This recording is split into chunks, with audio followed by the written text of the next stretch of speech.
How you doing?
Welcome to another Command performance. My name's Danny Elwell. Thanks a lot for being here, and thanks very much to the Goo Goo Dolls for being here as well. Right now we're going to play a track from the CD, the latest CD, A Boy Named Goo. This is Long Way Down. It's the Dance Planet 101. 101 FM.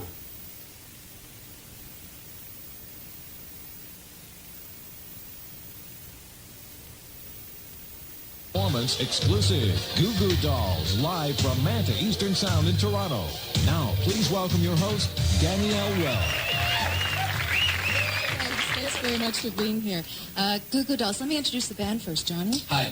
Robbie? Hello. Mike? Hey, Mike. Mike. Mike, why don't you come sit next to me, Mike? Not enough space in your stool there. Well, you know, why don't you go sit next to Robbie? I got no space on my stool. Never mind. Okay. I want to start off with a quote from you, actually. You say, it's a cool job. Me and Robbie try to be as grateful as possible for everything we've been given. Yeah. And any time you could be saying, would you like a hot apple pie with your order, sir? Yeah. Do you find it's difficult to have a sense of humility with all of the success that's been happening? Well, you know, it's not like we have any money or anything like that, because we certainly don't have any cash. But, you know, it's kind of weird because it's kind of dangerous ground because the more records you sell, the more people start kissing your butt. So it's kind of like, yeah, you really have to sort of maintain a focus and have a few people around you who won't kiss your butt no matter what. And, You only get job security like on the installment plan when you're making records. If your record does well, then, you know, you'll be able to make another one. If that doesn't do well, then you're out shopping cassettes. Yeah, it's not like being a mailman or something. You know, where you can like go out and shoot people, and you can still go back to work. Well, I noticed on your liner notes that you dedicated some of it to your friends that are still your friends. Yeah. What's that all about? That was just a snotty remark. You know, just thought it might be, you know. I don't know. No, but do you find a distance sort of builds? You know, we've lost a friend or two along the way, you know, and it's unfortunate, but you know. I think that happens with anyone, though. That happened. Yeah, I mean, Yeah. I'm sure there's people you don't know now that you knew 5 years ago. You know? John and I have just entered our third decade, and, you know, yeah. I entered it way after Robbie. No, but, you know, I mean, things change, you know? Things change, you know? People don't sit around and listen to the Kiss records in their basement anymore, you know? And it's like, you know, Really? sometimes that's all you had in common with somebody, you know? It's kind of hard to stand out in a field somewhere drinking beer with the same guys you did that with in 9th grade, you know? Not that they're not still doing it. Unfortunately, there are people still doing that, yeah. So, I find it rather amusing that whenever well, it's not always, but a lot of the time, if I'm reading about Goo Goo Dolls, there's always some sort of reference to Buffalo, like you're supposed to be from Seattle or New York or Yeah. Los Angeles. or like people are looking at Buffalo going, oh my God, and they can spell. They're from where? And they got shoes? Cut it out. You got bathrooms in the house? It's terrible, yeah. Is there much of a scene happening? Can you tell us Yeah. about some bands that we can look for? Actually, we've been gone for the past year. So like... There's a good band called Johnny Vegas that's doing stuff down there. They're sort of rumbling under. I think they're from Toronto, actually. No, they're from Crash Vegas. No, that's Crash Vegas. Sorry, dudes. Johnny Vegas. My apologies. That's the one band that I've heard a tape by. I haven't been home in a year, so I don't really know what's going on. I mean, there's a lot of really talented people there, you know, but the club scene has just been kind of weird. Ever since the drinking age went up to 21 in the United States, the whole bar scene's really changed, which has really had a dramatic effect on the music, because the college kids can't go into the bars that, you know, are specializing in their sorts of music anymore. You know, so now they're stuck in juice bars and VFW halls. People are doing a lot of house parties down there though now. You know, and there's a lot of really talented artists and musicians and that. There's not a lot of outlets for them though. A lot of great studios that will, you know, really put forth for people. Right. So, Well, being from southern Ontario, and you've been on the other side of the border, and I'm certain that you've, you know, toured through Canada quite a bit, and you're touring with Universal Honey right now. Yeah. And you've probably listened to a fair amount of Canadian media too. So I'm wondering if you've sort of observed any interesting distinctions about Canadian musicians or the Canadian music scene, Yeah. rather than being polite or something like that. I noticed that Gilmore, the guy that played drums for Triumph, his gong was always bigger than Neil Peart's. You know? Really bothered you. That was, yeah. It's really. He always had that one extra tom. You know? But I'll tell you, man, Triumph was my favorite band when I was in 7th grade, you know. They're Man, the way they used to soar through the stars on that big weight flying V. Yeah, that rock. You know, it was also great, man. Rick Emmett used to wear those one-piece, like, suits that were like, cut all the way down the belly button. They had the laces going across, and everything would blow up. Boom, boom, boom, boom, boom. And they start playing Lay It on the Line. I can still play it, you know? It's a heavy influence on me. So that's one of the things that you can really pick up living in a border town like that. You know, there's a cultural spillover between Canada and the United States. We were always very hip to the Toronto radio stations, too, because until very recently, there was really no quote-unquote alternative stations in town. A station called The Planet that had opened up in Fort Erie. You know, so we get a lot of Canadian radio. And because of the Canadian content, we actually discovered a lot of Canadian bands, and we had brought Head out with us on probably 2-3 months of this tour. Universal Honey's been on for 2-3. It's great. Yeah. Actually, the truth is we had to bring them because of NAFTA. Like we had to. But yeah, no, we've been hooking up with some really good Canadian bands, taking them out on tour with us. That's great. Done some recording up at Metalworks in Mississauga. Yeah. Well, we're going to get to a couple more songs. I do want to mention, not the next song, but the following song after that. And I want to mention it because I find the lyrics to be incredibly strong. The song is called Flat Top. The tabloid generation's lost, choking on its fear. Used to be that's all we had to fear. Yeah. And I'm assuming that, you know, your experience over the last couple of years has led you to this thought. Any comments about? Well, that's a weird song, you know. I watch a lot of the documentary channel, you know, and I was always a little flipped out by some stuff I had seen on that, you know, and it's just so weird, you know. I saw a speech by an American president, and he said, you know, the famous Franklin Roosevelt speech: "The only thing we have to fear is fear itself," you know. And now every time you turn around, there's something in the paper or something on television. It's like, you know, transvestite hooker high school teachers, you know, and you have to, you know, it's just some other sort of perverse microcosm of society that's being put under a microscope and being completely blown out of proportion. And I just thought that's really starting to make everybody very afraid to take a deep breath outside, you know, because of what they might inhale, you know. Okay, well, we'll get to Flat Top a bit later on. You're going to do another live song for us right now? This is off one of the older records. I forget which one.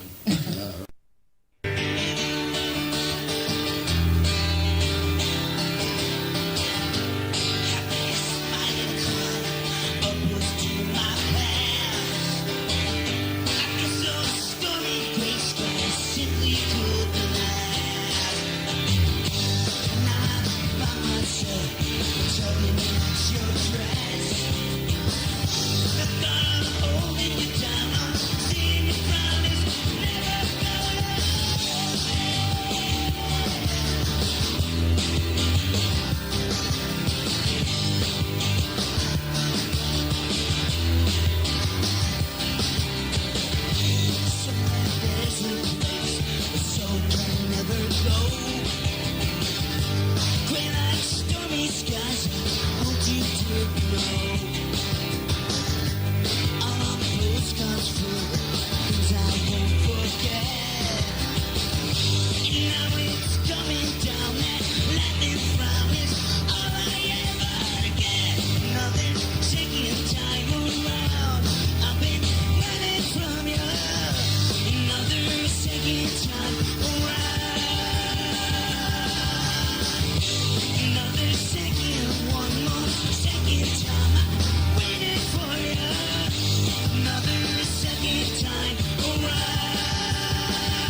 with all the energy that can bounce off of your tracks, I was actually surprised to hear that you work from an acoustic guitar. You build the sound from an acoustic. A lot of it, yeah. Yeah, just sort of sit around the house and, play with the acoustic guitar because you can't fire up a Marshall in the apartment. Well, you can't. You can't live there very long. Yeah, you get the neighbors all mad at you. But, yeah, try to come up with a song that's got a good hook, can stand on its own, and then put the whole band to it. I think that makes for a much more solid piece of music. Do you think that's more difficult? I don't know. I mean, it depends what angle you're looking at. I mean, a lot of guys don't write songs from the standpoint of melody and harmony. They write from the perspective of like a groove or like trying to create a soundscape with amplifiers and feedback and things like that. So in that instance, you really need the big amps and make lots of noise. And with A Boy Named Goo, how did you know?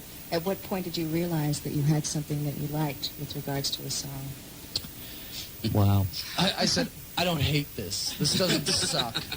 So, and then you take it from there. But they still mutate after once you're in the recording studio and everything, and you play your songs for your producer and stuff.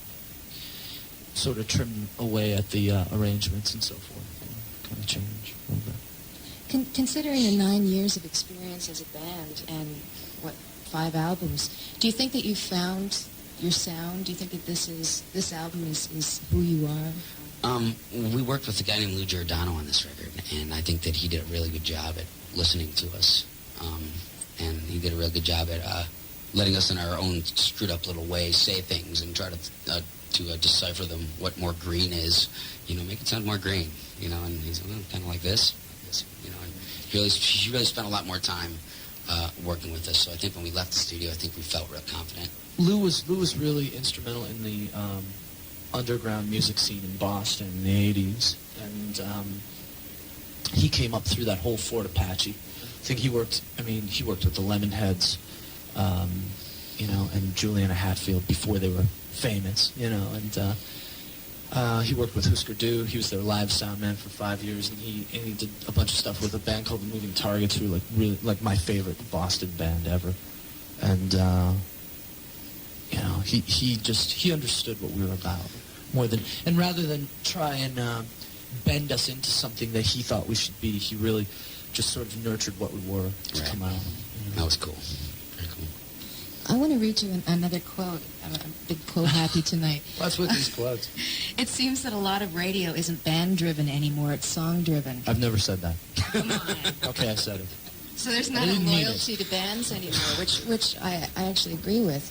Can you tell me why you believe that? I think that with the new radio format, the whole modern rock thing, and the whole post-Nirvana musical phenomena, it really changed the complexion of music. And I think that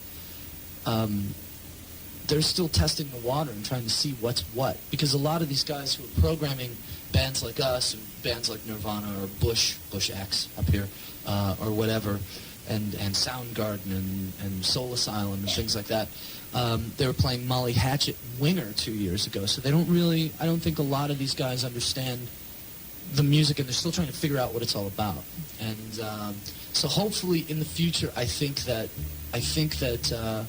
you'll find core artists developing in the alternative rock movement, and this already starting to take shape.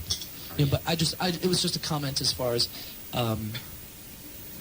when I was growing up in the 70s, the current music stations at that point in time would really develop bands over the course of 2, 3, 4 records. You could really see how a band is developing, and radio stations would stick by them, and I don't see that happening very much and now. they'd play album tracks occasionally. Yeah. There was a different format of that as well. But I think that'll also... Radio? I'm sorry, what? Do you like radio? Yeah, I love the way radio is going now. Obviously, they're playing us. It's like, they never did that before. Yeah, I think things are moving in a more positive direction. I think things are still really corporate, It's working well for us right now. But, in general, I think it boils down to dollars and cents for most radio station owners. And, there may be a time again where music is the thing that's driving it, but at this point, it's sort of a business. And, but at least we got better songs to listen to. We don't have to listen to those same Skinner songs over and over again, or those, same tired old classic rock songs over and over again, because they're all, playing the hip new alternative stuff. Yeah. And that's good. It's good. New bands, fresh blood. Yeah. I got to get to a Beaver Cleaver question. I got to know about that connection that happened with the catering. Oh yeah, the Beav. The Beav, what happened? Well, the Beav was a child. Jerry Mathers obviously was a child star, and grew up and got really freaky looking, so he wasn't cute anymore. Actually, he looks exactly the same. He's just like 250 pounds. Yeah, he's like, he's like the big Beav now. And so I guess he started a catering company, and it was awesome. It was called Cleaver's Catering. Cleaver's Catering. And he gave us an autographed picture of himself. Actually, what did we have catered? Our video for Only One. You hire a crew out in Hollywood, and the first thing they do, they want to eat all day long. So you have to hire a caterer, otherwise they won't work with you.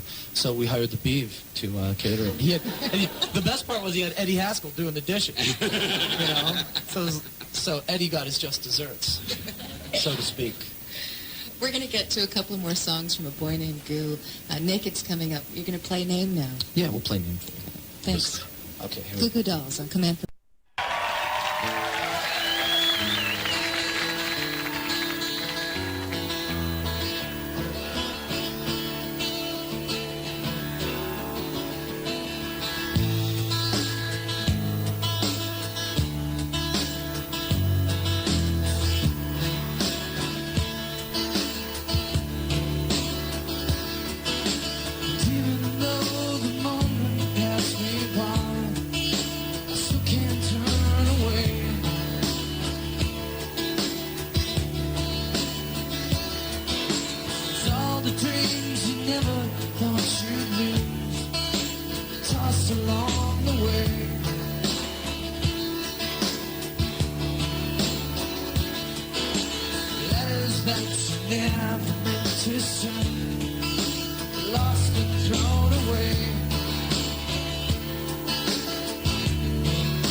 to